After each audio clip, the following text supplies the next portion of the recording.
How do we value ourselves? Is it the things we do that makes us worthwhile? Or is it just that mere existence is enough to live on? Is it how others think of us, or is self-worth self-determined?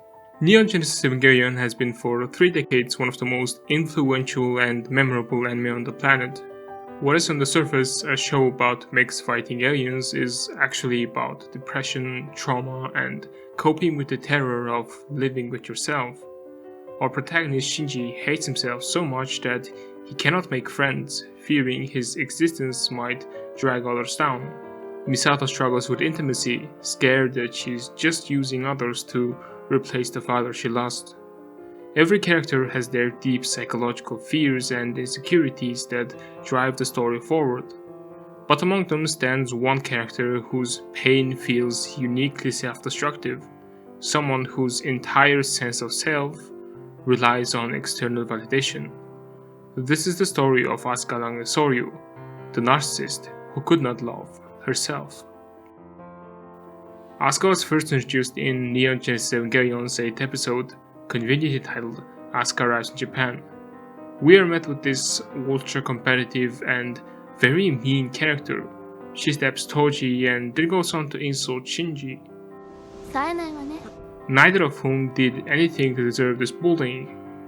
At this point, we had no reason to expect her to be anything more than a standard rival/antagonist for Shinji. She seems temperamental, boisterous, and arrogant. At least that's what it looked like on the surface. So, who is this girl? Why does she have a beef with Shinji, and why is she so insecure? Asuka was born to the scientist Kyoko Zeppelin Soryu and a father whose name we don't know. At that time, the world was healing from the Second Impact, the cataclysmic doomsday event that set the stage of Evangelion. Humanity has hit rock bottom, and the only way left was up. In this devastated yet hopeful world, a brilliant and ambitious young mind like Asuka would have no doubt have found a meaningful place. But when Asuka was 4, her mother's experiment with Evangelion 02 had an accident, leaving her with severe mental damage that led to hospitalization. We see her with a ragdoll, which she now calls Asuka-chan, Mama ne, 今日はあなたの大好物を作ったのよ。あら、好き嫌いしているとそこのお姉ちゃんに笑われますよ。 Imagine your own mother cradling a doll in her arms while treating you like a complete stranger. This is the memory of a 4-year-old child, a memory of how her mom doesn't love her anymore. Asuka's father started an affair with the doctor looking after Kyoko. Sadly, Kyoko's mental health spiraled out of control, triggered by her husband's infidelity.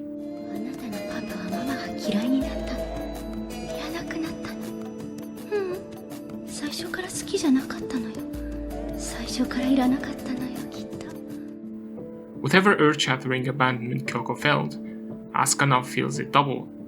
Her father replaced her mother, and her mother replaced her.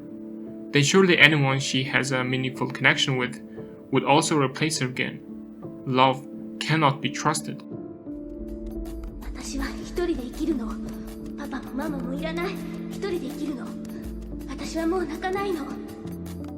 Shortly after Asuka gets selected to be the second children, overjoyed she rushes into her mother's hospital room, only to find out that she had committed suicide, alongside Asuka, the doll. Another big part of Asuka is her crush on Ryoji Kaji, an older guy working at Nerve. However, Asuka is only a preteen at this point. Fortunately or unfortunately for Asuka, Kaji doesn't want to take advantage of this young girl, so he keeps rejecting her. Not in a harsh way, but still a rejection. Love for Asuka is not something she deserves or anyone willingly gives her. She has to earn love. She just needs to find the right conditions for Kaji to finally love her. Asuka correctly suspects why he isn't accepting her love is their massive age gap. To achieve love, she now has to become a grown-up. On their way to Japan, a little prior to her introduction in episode 8, Asuka again makes a move on him. When Kaji understandably turns her down, she points to her breasts, saying she is now a grown-up.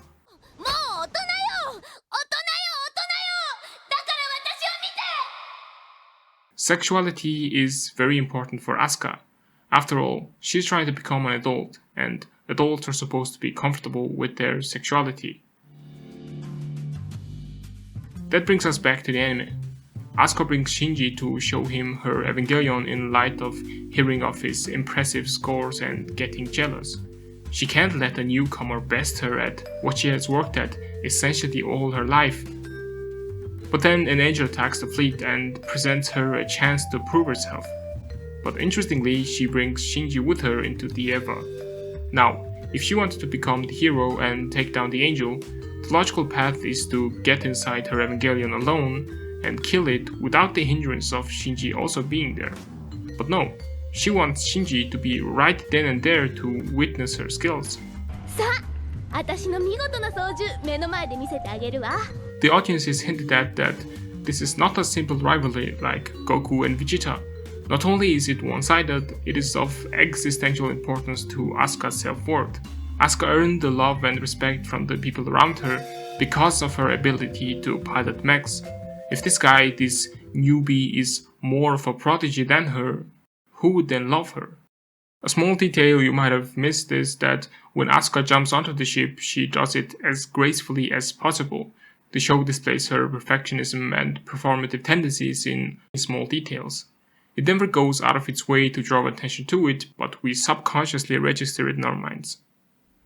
That brings us to episode 9, Mind Matching Moment. Shinji and friends were sitting in the classroom waiting for the class to start. But then the teacher introduced a transfer student from overseas. Of course, it's Asuka Langdi Soryu. She becomes instantly famous and everybody's talking about her. Her locker is full of love letters and Asuka seems to enjoy her newfound popularity.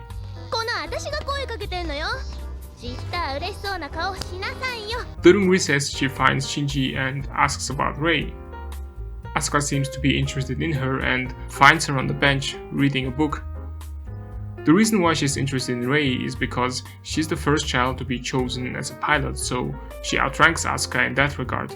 She takes a physically higher place, disturbs her to catch her attention, and addresses Rei before introducing herself. And interestingly, she calls her that prototype's pilot while addressing herself as the pilot of Eva 02 in an attempt to one-up Rei.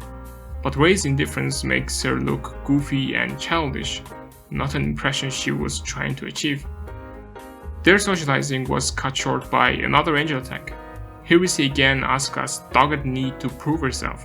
Without analyzing the situation first, she charges in head-on and slices the angel in half.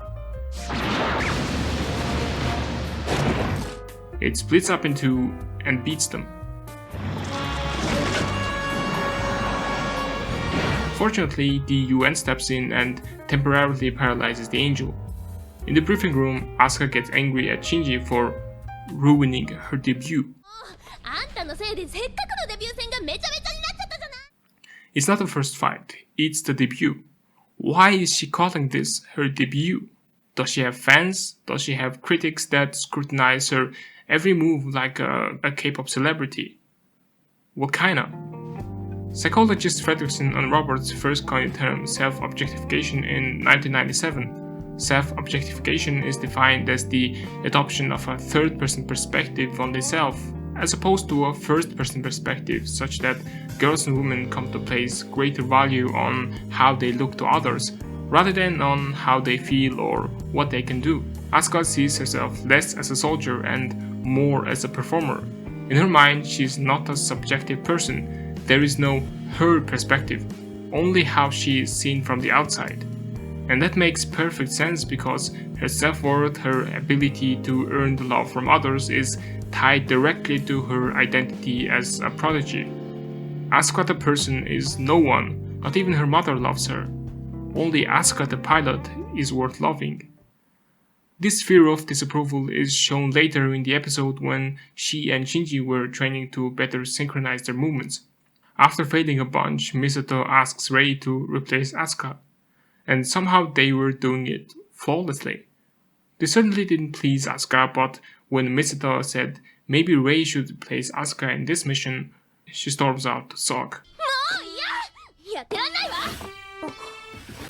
It is a bit off character for a proud and selfish person she is, but what Misato said really got under her skin. Asuka still has this fear of being replaced and abandoned from her childhood. Just like her mother replaced her with a doll, Misato and Shinji are trying to replace her with Rei. She suddenly begins to put in some effort into it, and in no time Shinji and Asuka become a synergetic team. They end up taking down the angel in graceful harmony. From here we see another dimension to Asuka, one that overcomes pride and forges a new bond with other people. She even mistakenly slides into Shinji's bed, which demonstrates how relaxed and at ease she now feels around him. I originally planned to skip episode 10, Magma Diver, but upon rewatching it, I've decided it would be a big mistake. During a school trip to a hot spring, our pilots are held back at the Nerve headquarters, just in case an angel attacks. Asuka is upset that she couldn't wear the new bikini she had Kaji buy her, so the trio spends their time in the swimming pool. Here we see Shinji struggling with his physics homework, and Asuka comes in, takes one look at the problem, and solves it in seconds. Shinji then asks, どうしてこんな難しいのができて学校のテストがダメなの？問題に何が書いてあるのか分かんなかったのよ。それって日本語の説問が読めなかったってこと？そう、まだ漢字全部覚えてないのよね。Asuka graduated from college at the age of 13. I want you to understand how early an age that is. For reference, Sheldon, the comically genius character from the Big Bang Theory, did it at 11, meaning Asuka is on par with Sheldon in terms of academic intelligence. Or is she? Judging from her backstory, it is plausible that the same insecurity that demands she prove herself, the same insecurity that turned her into a bully, is what pushed her to overachieve. Misato's worry has been proven right, and an angel egg has been detected inside an active volcano. Nerve is tasked with retrieving the egg, and Asuka volunteers.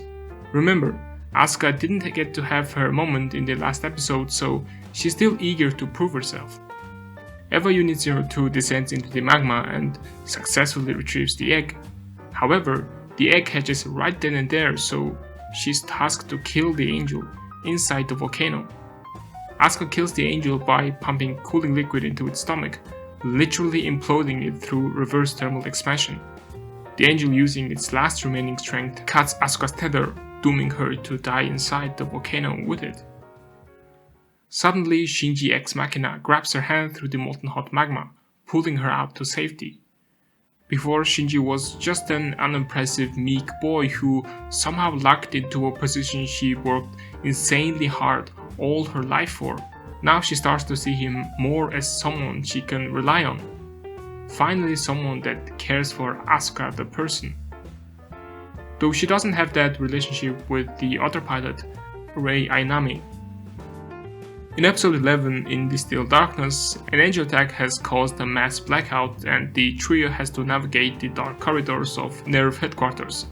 Asuka for some reason keeps hating on Rei, sarcastically calling her Miss Perfect and honestly being a bitch.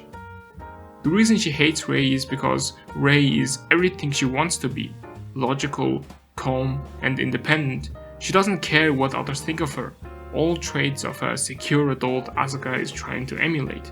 But in crucial moments, Asuka shows real leadership, comes up with a practical plan, and takes down the angel. When Rei volunteers to cover them with her body, she outright dismisses it and does it herself. Though she now has an even tighter bond with Shinji, her sarcastic snide remarks about Rei doesn't end. 人は闇を恐れ、火を使い、闇を削って生きてきた。哲学。Episode 15, Lies in Silence, is where the action picks up again. Asuka is on classroom duty and her friend approaches her to ask if she wants to go on a date with another guy. Frustrated by Kaji constantly ignoring her, she accepts. Later on, Asuka asks Misato for her lavender perfume, but Misato declines. Remember this, it is important. Misato herself is going to a colleague's wedding and it deeply distresses Asuka because Kaji will also be there.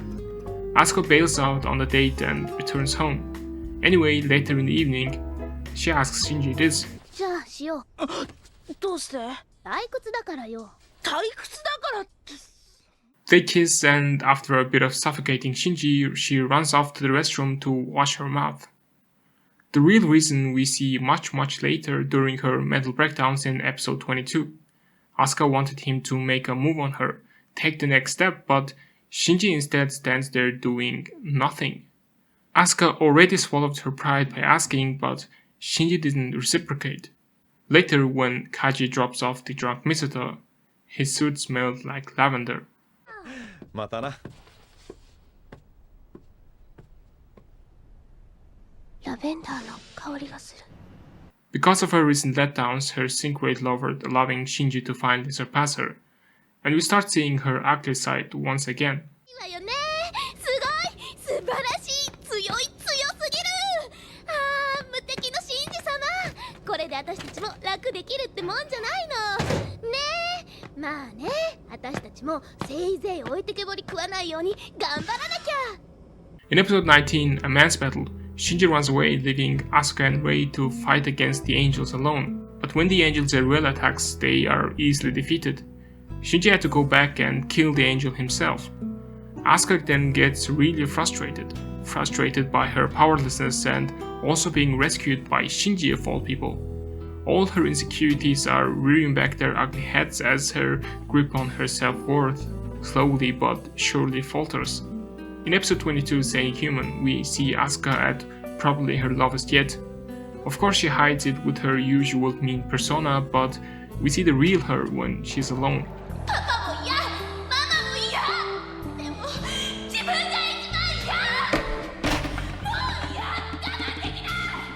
This is when we see her flashbacks of her childhood, the reason she has these insecurities and attachment issues that defined her up until now. But I've already covered those at the beginning, so I'll skip those here. A crucial yet overlooked scene is the phone call with her stepmother. It was a normal, small talk between family members, if the circumstances were also normal.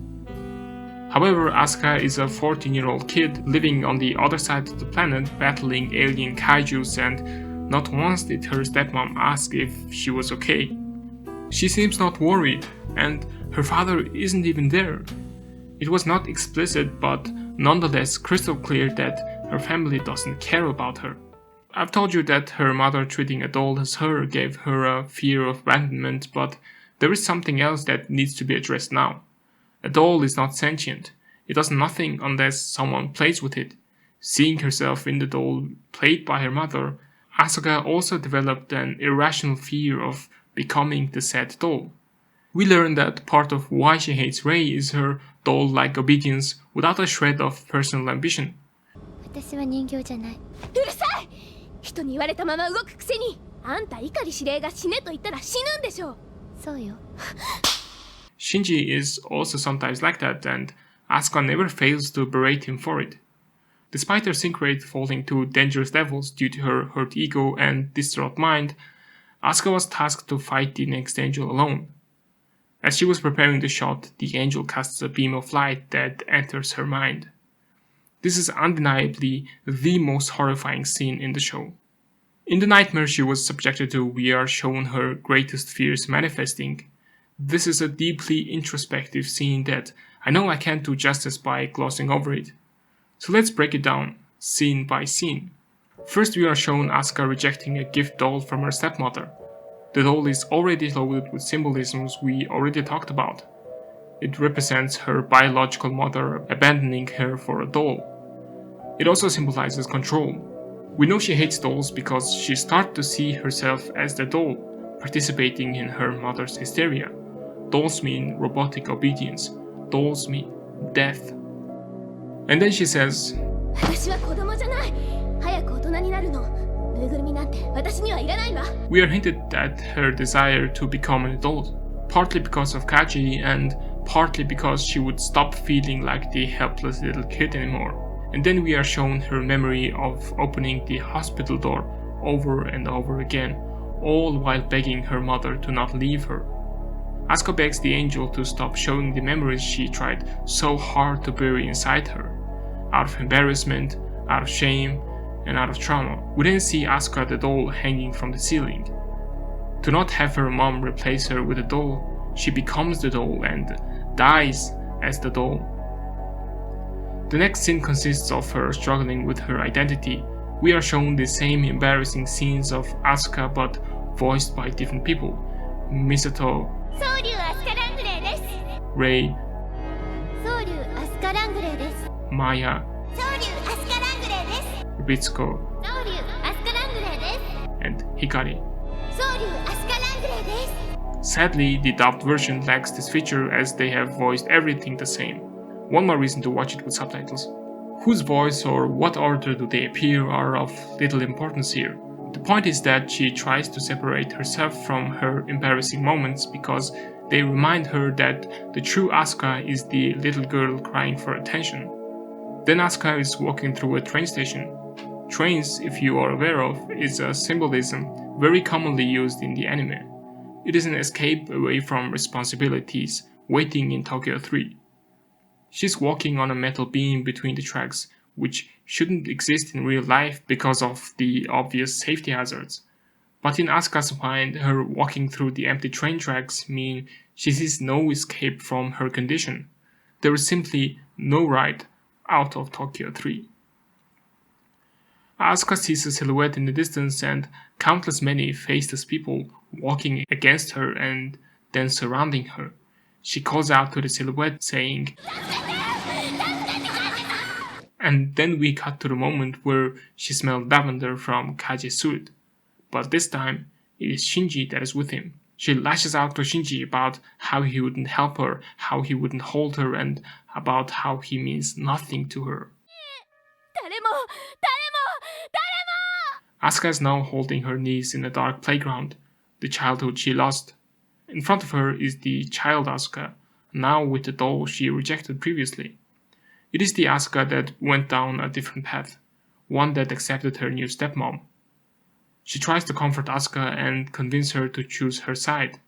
I originally saw this scene as a thinly veiled allegory for rape, but after rewatching it a couple times more, I realized it is far more than that. She had all her fears, secrets, and insecurities exposed.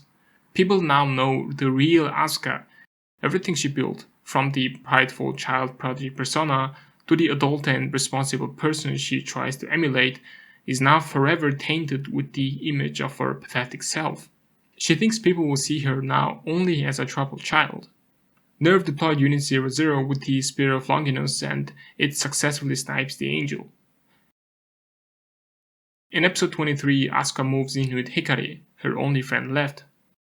私勝てなかったんだエヴァーでもう私の価値なんてなくなったのどこにも